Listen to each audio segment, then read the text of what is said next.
the NBC Wall Street Journal poll that was recently released, it doesn't appear to be manipulating data. It seems to suggest that the race hasn't changed at all. Now, I want to be. It is using likely voters, but it's like if you take a look at it, it's balancing out, right?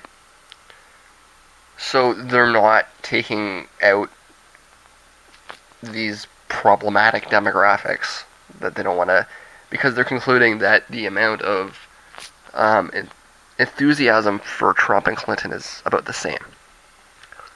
Now you can look at that however you want, but the end result is that the way they're manipulating the data balances out. So they're not concluding, or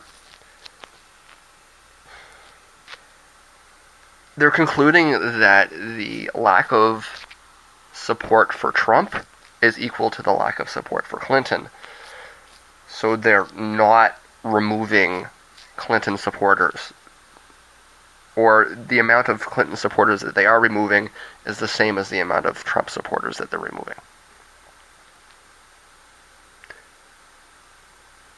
I know. Well, why don't they just...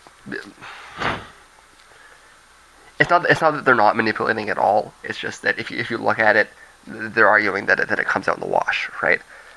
So the end result is that their manipulations balance out.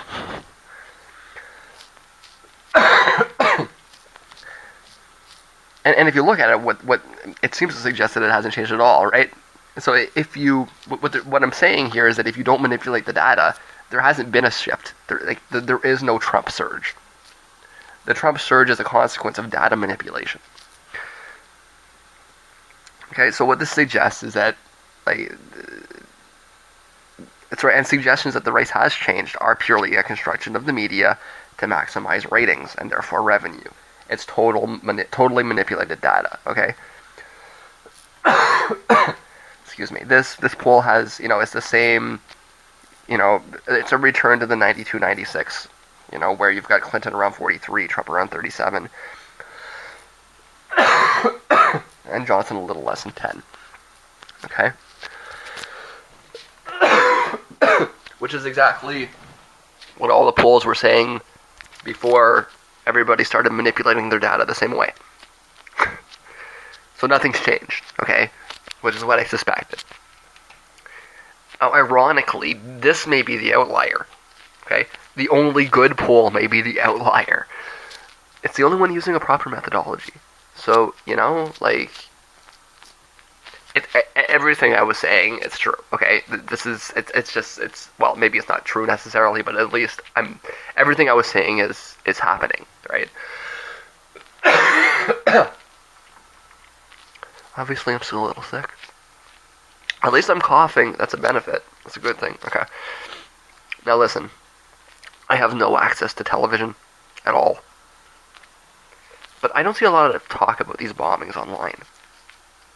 So, I had a good rant about how the bombings were going to hurt her and Trump was... But I mean, that's based on the assumption that the media picks it up. It doesn't look like the media is really picking it up.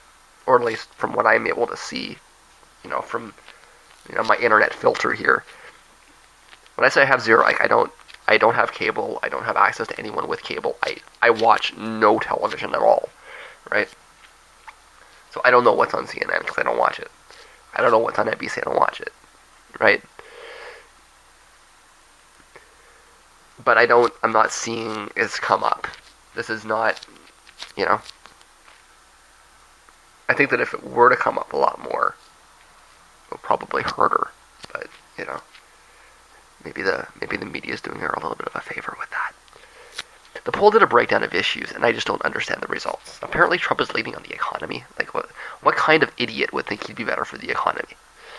The economy is the only reason I'd suggest voting for Clinton, considering she's probably actually worse on foreign policy.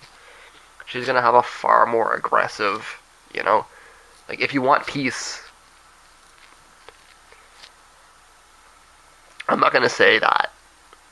What I'm going to say is, like, it's... With each passing day, Trump seems more and more aligned, right? With the people that are telling him what to do. And it's becoming clearer and clearer that voting for Trump is just voting for the Republican establishment, which is probably pretty much exactly the same as Clinton. But at least there's some possibility that, he might, and his statements are, like, he seems to want to be an isolationist. And he's going to be fighting against his own party and everything else.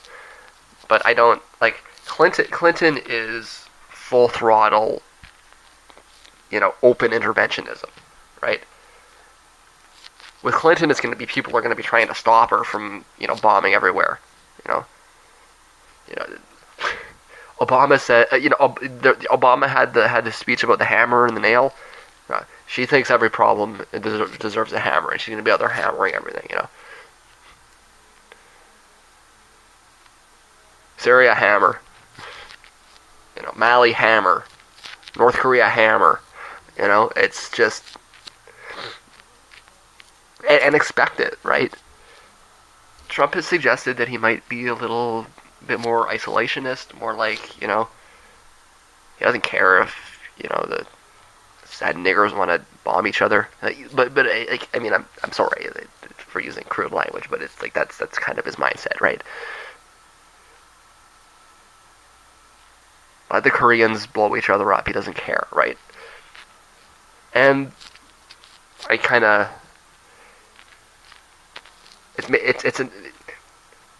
these are two caricatures, right? There's a middle point, right? that would be nice. But if Trump wins, it's going to be a situation where the party is pushing him to be more aggressive. And if Clinton wins, it's going to be a situation where everybody, the Pentagon, her husband, everybody is going to be trying to pull her back, right? She's just going to be out pushing buttons, blowing things up, right? Which is probably the exact opposite of what most people think. Probably mostly due to the gender bias that I was talking about. But if you would prefer a peaceful foreign policy, at the very least, Clinton is probably not your best choice. I can't say that Trump is a better choice, but I can say that Clinton is not your best choice, right? And yet she leads in those categories? Is that because people want to start a war? Do people want to bomb Syria? Do people want to start a war with Russia?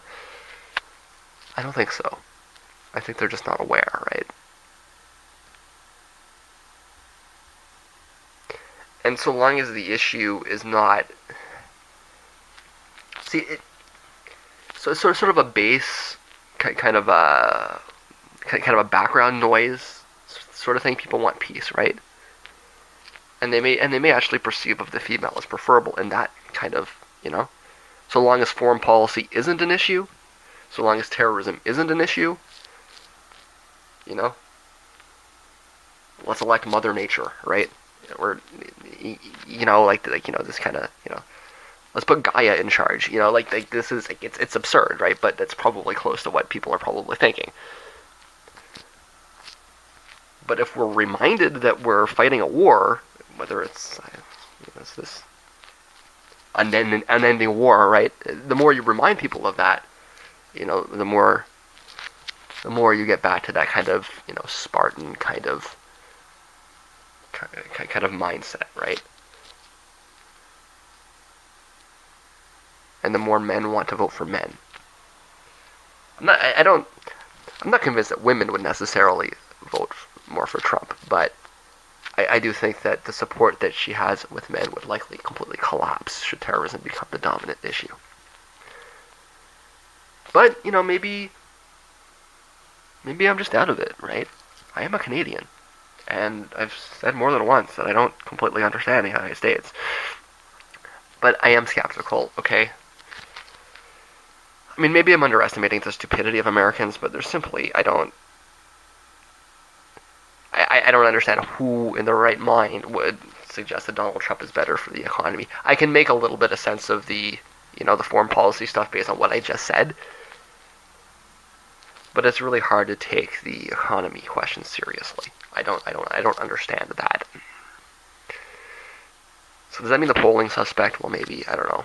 But it's hard to throw away the only decent poll we've seen in weeks, too, right? Maybe you could look at the situation the other way around and conclude that Clinton's campaign has been so terrible up to this point that she's actually managing to lose on the economy to Donald fucking Trump. maybe that's the right takeaway, is that she is just not taking advantage of the situation like the way that she should. And she's losing a battle she should be winning. Like I say, though, I think that she's dodging a bullet on these attacks due to the lack of coverage. It just doesn't seem to have dented the coverage, from what I can see. Again, maybe I'm out of it, I don't watch TV.